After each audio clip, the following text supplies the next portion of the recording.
Greetings my lovelies, and thank you for stopping by the circle today.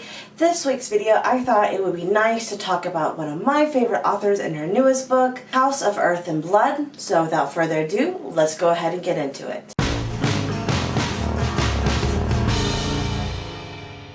Now first and foremost, I would like to apologize that this video is a day late.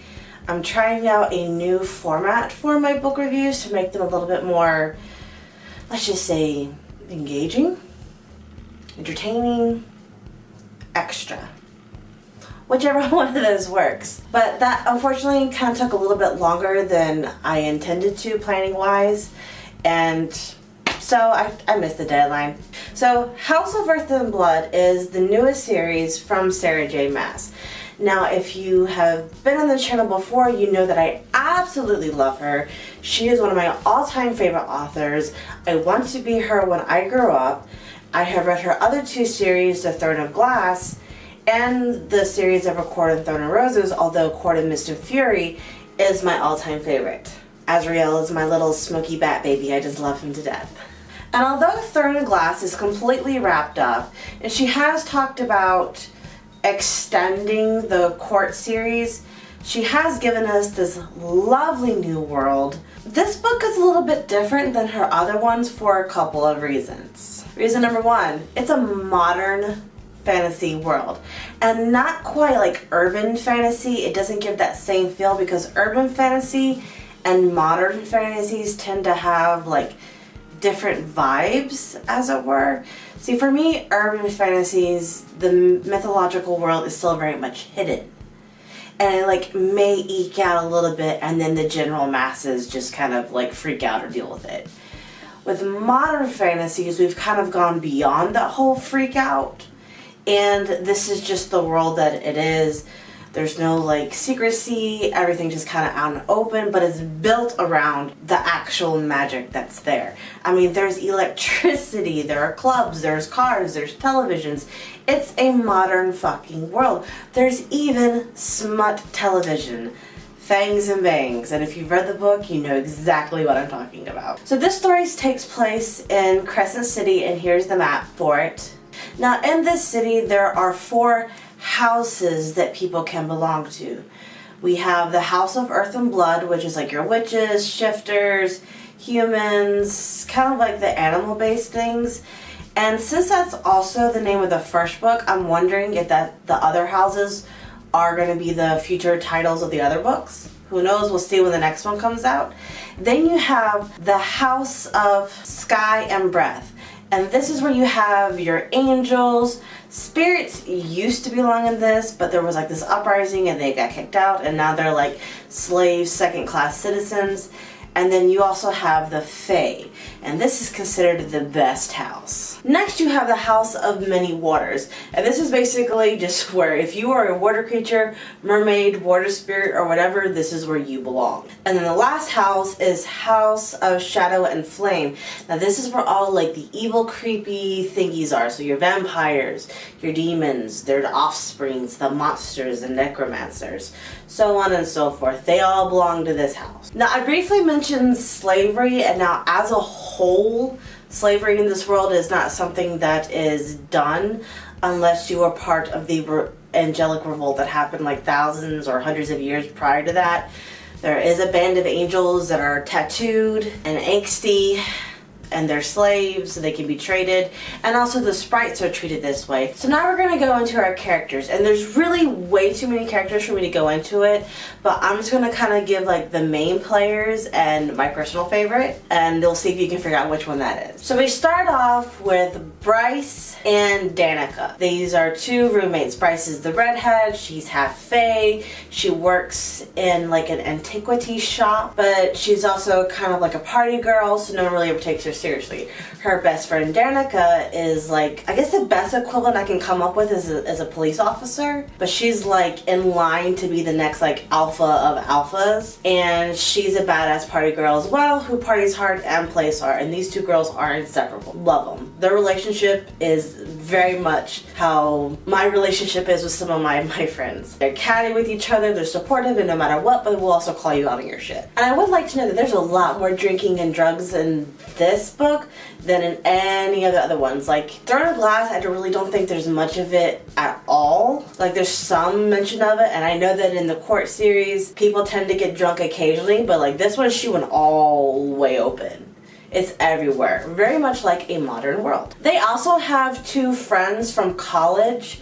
One is called Fury, and she's like an assassin who runs off and does her own things until she's convenient for the plot. And Juniper, who is this fawn who's fighting against discrimination to become a dancer. So we do see sort of some of this elitism, classism, racism between the houses. Our next main player is Prune, and he is Bryce's cousin, although later we find out that their relationship is a little complex. I'm not going to go into any more in case you haven't read it. I don't like to spoil things. And then the other main character is Hunt. Now, Hunt is like, he just reminds me of if you were to take Rhysand and Cassian and smash them together. This is Hunt. He is angsty and broody, but he's also a badass warrior. He's got tattoos. And I'm wondering if, like, Sarah doesn't have a thing for dark-haired men with troubled past and tattoos. I mean, come on. Don't we all? So the last character that features heavily through the book is this little sassy, chunky little fire sprite called Leyba. I don't even get me on pronunciation. Anyway, she's a mood. She snaps at books when they misbehave. She's thick and voluptuous. She likes terrible reality television, and she ships Bryce and Hunt so hard. Oh my god, so hard. And for someone who's like this big, she's got like a personality the size of freaking Godzilla. So you can tell that she's my favorite, right? So basic plot of this story is that there's this guy that Danica put away who had been blowing up like clubs and things like that, trying to start a war between the humans and like the magical folk. Your typical zealoty douchebag. So Danica put him away. He is now being released on a technicality. Danica's pissed, but she's having her pack night, and so Bryce goes out to party, comes back, Danica's dead. Like ripped to effing shreds. We get no resolution in this. It's just like bam, hits you right in the motherfucking face. And you're like, holy crap, this is a whole new book.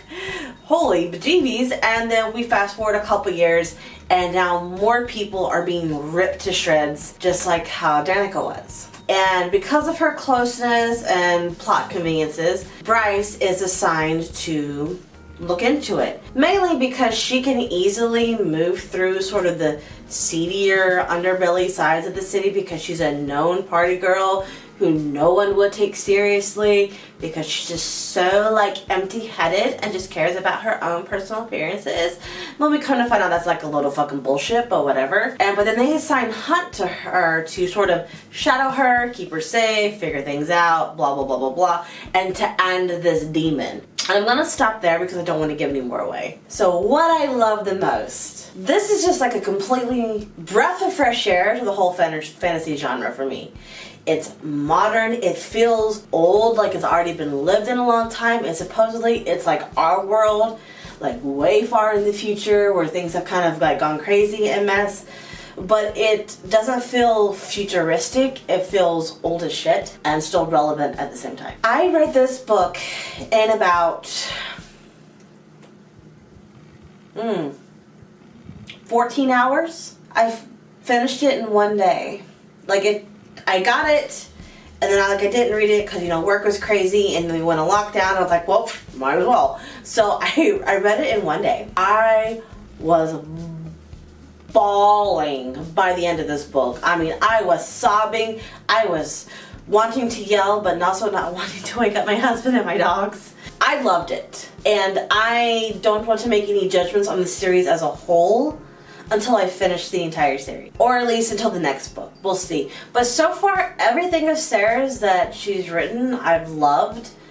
Not everything is like, oh my god, girling, you know, some of it was like, alright, cool, whatever, it just moved the story along, or it was a filler. The Court of Frost and Starlight, which is the smallest book in the Court series, wasn't exactly my favorite, but I understood that a lot of shit was going on while she was writing it, and she gave us something which she really didn't have to, and I can appreciate that as a reader, and also as a writer who's had books come out like during some shit. I love you, Sarah. And she's just adorable. This book, all in all, is a wild ass ride.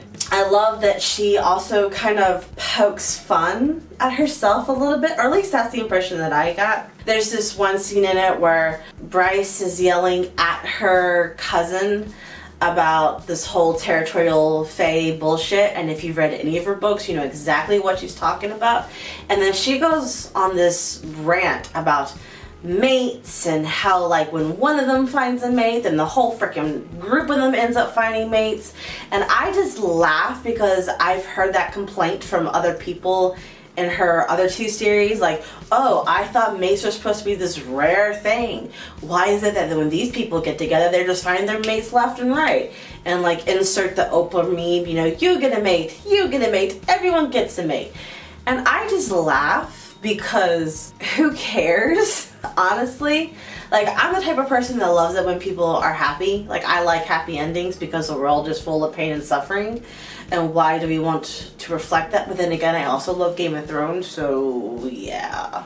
And I'm really looking forward to seeing how this series progresses with the next books. I mean, everything did kind of seem to be wrapped up with this book, and I'm not quite sure where they would go forward. Other than maybe some drama from the Angels, who are really big assholes. So, there you have it. If you like this new format of my book reviews, please be sure to give this video a thumbs up and let me know. And if you've read this book, comment down below. Let me know what some of your favorite parts were, and even if you didn't care for it. I mean, that's fine. You're allowed to have a completely different opinion. And in case you don't follow me anywhere else than just here on YouTube, right now on my other social media platforms, I'm hosting a release day giveaway thing in celebration of The Serpent's Coils being released. And in case you've been living on a rock and have no idea what that book is, that is the first book of my new series, A Tale of Blade and Darkness.